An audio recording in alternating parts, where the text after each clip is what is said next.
YSR Congress party నుంచి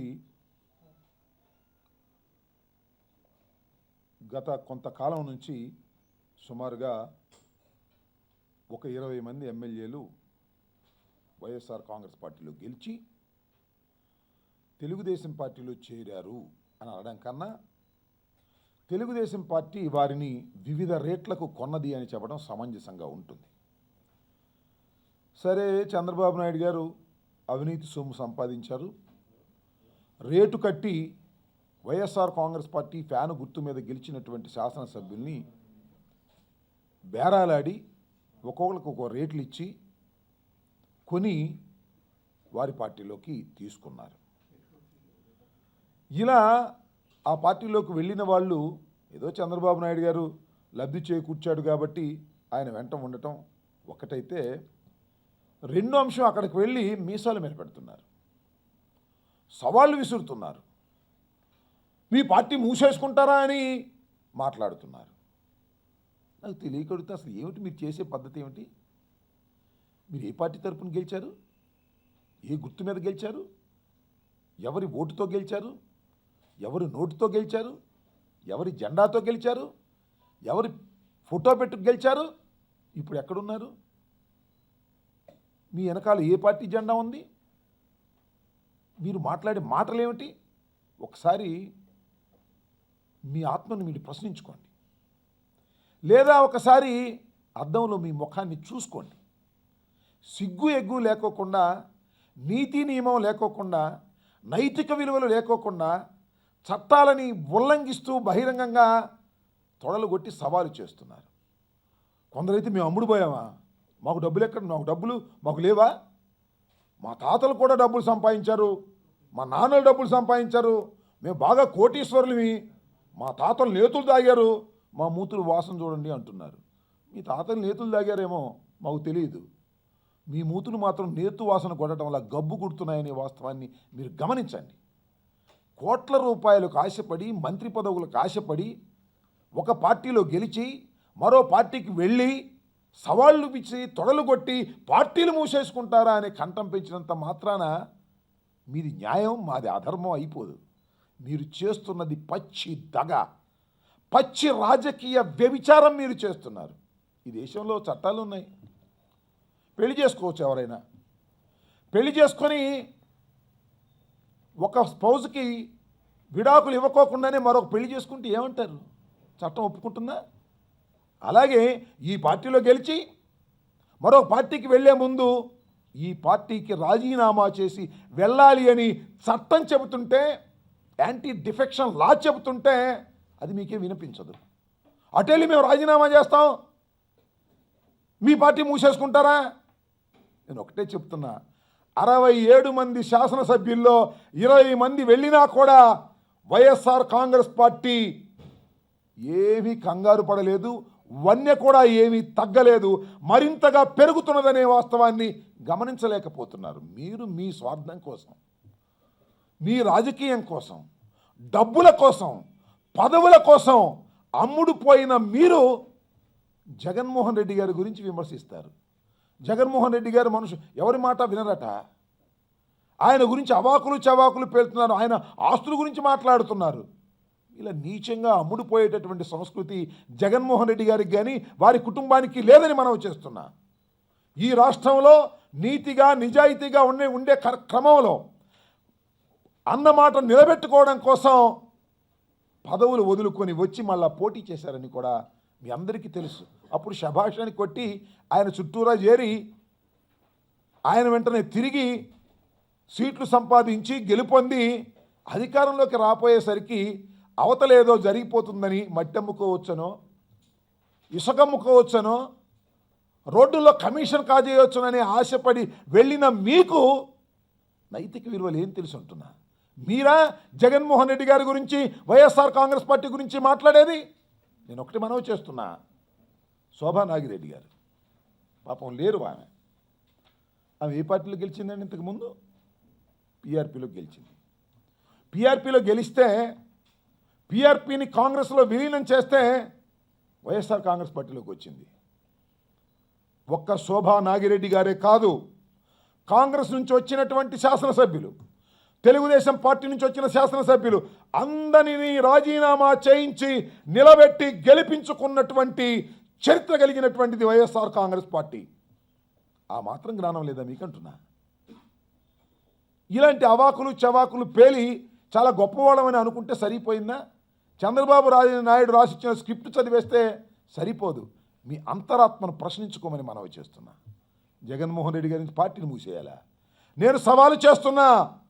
20 మంది శాసనసభ్యులు ఈ పార్టీ నుంచి ఆ పార్టీలోకి డబ్బులు కాశపడి పదవులకు ఆశపడి వెళ్ళిన వాళ్ళు, మీకు నిజంగా సిగ్గు లజ్జ ఉంటే రాజీనామా చేసి మళ్ళీ పోటీ చేసి సైకిల్ గుర్తు మీద గెలవండి.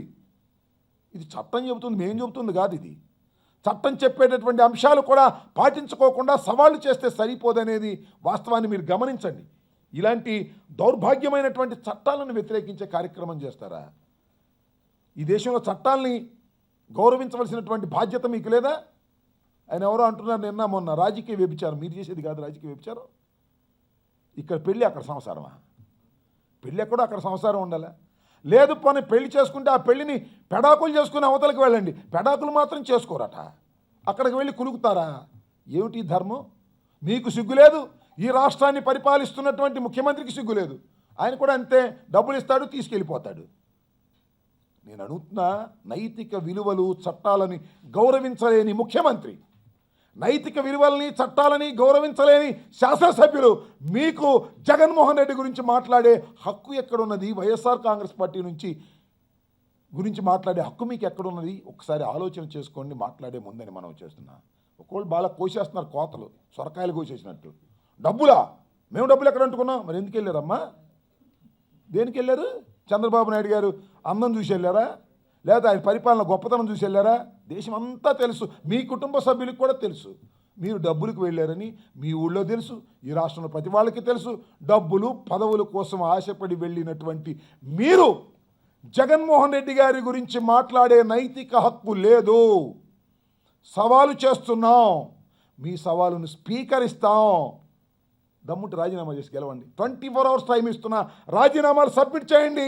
మీరు ఇంతవరకు రాజీనామా సబ్మిట్ చేయలేదు. ఇంతవరకు మీరు గెలిచిందేమో జగన్మోహన్ రెడ్డి గారు ఇచ్చిన బీఫామ్తో గెలుస్తారు, ఫ్యాన్ గుర్తు మీద గెలుస్తారు, సైకిల్ గుర్తు భుజాన వేసుకొని కండువాలు వేసుకొని సిగ్గు లేకోకుండా ఏ పార్టీ తరపున గెలిచారో ఆ పార్టీ నాయకుడిని విమర్శిస్తారు. కాస్త నైతిక విలువలు నేర్చుకోమని ఈ సందర్భంగా వారికి చెప్పదలుచుకున్నా. దేనికి?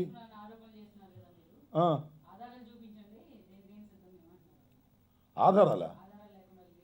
మరి ఎందుకు వెళ్ళారో వాళ్ళ ఆధారాలు చూపించమంటే సరిపోతుంది. వాళ్ళు ఎందుకు వెళ్ళారు? వెళ్ళిన వాళ్ళు చట్టాన్ని ఎందుకు ఉల్లంఘిస్తున్నారు? చట్టం ఉందా లేదా ఈ దేశంలో? ఎవరైనా ఒక పార్టీలో గెలిచి మరొక పార్టీలోకి వెళితే ఈ పార్టీ సభ్యత్వానికి రాజీనామా చేయాలి. చేయకపోతే స్పీకర్ దాన్ని రద్దు చేయాలి. స్పీకర్ రద్దు చేయడు, ఈయనేమో రాజీనామా చేయడు. మరి ఎందుకు పార్టీ మారారు మీరు? ఇవాళ అంటున్నారు పాపం ఎన్నికలకు వస్తాం. రారే, రండి నాయన, మీ దగ్గర బాగా డబ్బులు ఉన్నాయి కదా, ఓట్లు కొనొచ్చు కదా బ్రహ్మాండంగా అనే ధైర్యం కూడా ఉంది కదా మీకు. మరి ఎందుకు రాలేకపోతున్నారు? చీపిరి కట్టలు ఇచ్చుకొని కొడతారు ప్రజలు పార్టీలు మారిన వాళ్ళని.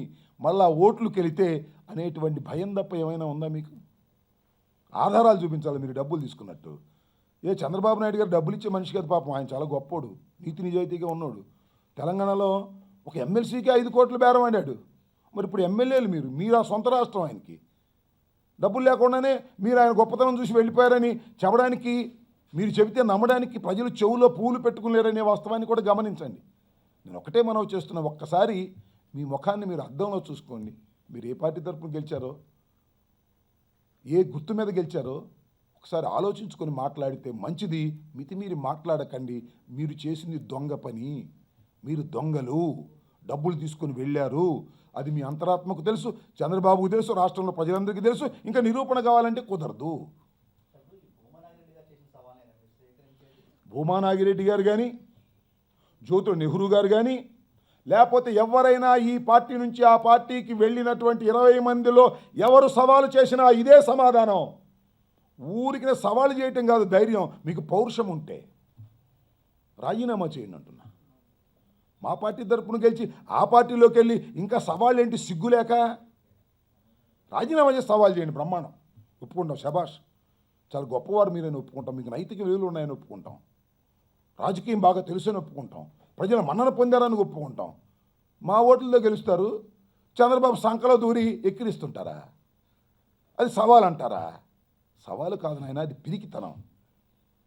ఆ పార్టీలో గెలవండి, సైకిల్ గుర్తు మీద గెలిచి అప్పుడు మాకు సవాల్ చేయండి, తెలుస్తుంది. దయచేసి ఈ 20 మంది శాసనసభ్యులు రాజీనామా చేయించేటటువంటి నైతిక బాధ్యత చంద్రబాబుకున్నది. చంద్రబాబు కూడా సవాల్ చేస్తున్నాం, 20 మందిని రాజీనామా చేయించి గెలిపించుకోవయ్యా చంద్రబాబు, అప్పుడు నువ్వు గొప్పవాడు అవుతావు తప్ప ఊరికే రోజు వీళ్ళకి స్క్రిప్ట్లు ఇప్పించి వీళ్ళ చేత తిట్టించే కార్యక్రమం, విమర్శించే కార్యక్రమం చేస్తే నువ్వేం గొప్పవాడు కాదనే విషయాన్ని కూడా చంద్రబాబు నాయుడు గారు మీరు గమనించాలి. మనం చేస్తాం. మీరు ఇలా విమర్శలు చేస్తూనే ఉన్నారు, వెళ్ళే వాళ్ళు వెళ్తున్నారు. వాళ్ళు కూడా అమర్నాథ్ రెడ్డి గారు వెళ్ళినట్టున్నారు. వెళ్ళలేదండి, వాళ్ళు కొన్నారు. అదే నేను చెప్పేది. కొనుగోలు జరుగుతూ ఉన్నాయి, రేట్లు పెరుగుతూ ఉన్నాయి. నైతిక విలువ లేని వాళ్ళు, డబ్బులు కాసి పడేవాళ్ళు వెళుతున్నారు. ఇంకా కొంటారేమో చంద్రబాబు నాయుడు గారిని అడగాలి. నేను ఒకటే చెప్తున్నా, 20 మంది శాసనసభ్యులు ఈ పార్టీలో గెలిచి ఆ పార్టీలోకి వెళ్ళిన వైఎస్ఆర్ కాంగ్రెస్ పార్టీ వన్నె తగ్గలేదు.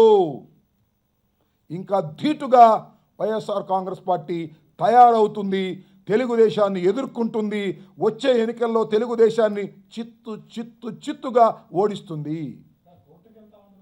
వెళ్తాము, చట్టాన్ని అమలు చేయవలసినటువంటి బాధ్యత కోర్టుకున్నది. ఆల్రెడీ కోర్టులో వేశాం, ప్రొసీజర్ పడుతుంది. కోర్టులు చట్టాలు కొద్దిగా ఆలస్యం అవుతాయి, తప్పనిసరిగా వస్తాయి, ఆ టైం వస్తుంది. స్పీకర్ యాక్షన్ తీసుకోకపోతే, వీళ్ళు రాజీనామా చేయకపోతే రాజ్యాంగం ఒక రక్షణగా వస్తుందని మేము భావిస్తున్నాం. ఇది ప్రజాస్వామ్య దేశం. ఇంతకుముందు కూడా అనేక డెసిషన్స్ ఉన్నాయి.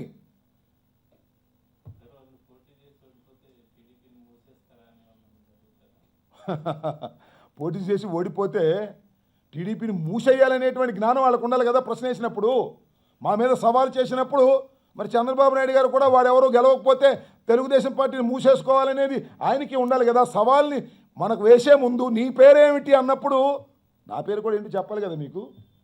అలాగే సవాలు వేసే ముందు దానికి సిద్ధపడి ఉండాలి. కానీ ఇది ఎవరో ఇక్కడి నుంచి అమ్ముడు పోయినటువంటి ఒక శాసనసభ్యుడు మాట్లాడిన మాట అయితే, ఆయన మాట్లాడిన మాట అయినా స్క్రిప్ట్ మాత్రం చంద్రబాబుదని అందరికీ తెలుసు.